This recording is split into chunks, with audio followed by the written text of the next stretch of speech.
Welcome to the Tech Egg. Don't get scrambled. Enjoy the video. In this video, I will show how to make caramel easy full guide.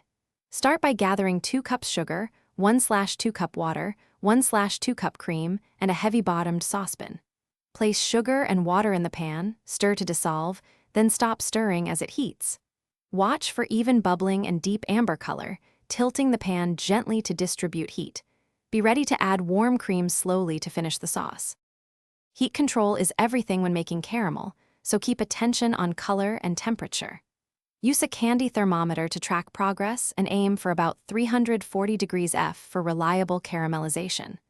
Look for an even deep amber color and reduce heat if edges darken too quickly. Remember that color equals flavor, so remove from heat just before it reaches the exact hue you want, because carryover will finish the job. If this guide is helping you, please subscribe and like so you see more recipes. Quick recommendation: the Oala water bottle is great for staying hydrated while you stand at the stove, since spills ruin more than just pans. Its reliable seal and easy sip make it a handy kitchen companion. Check the description for the link and other helpful deals. Now let's get back to the video. Finish caramel carefully by adding warm cream a little at a time to calm the boil and avoid splatters.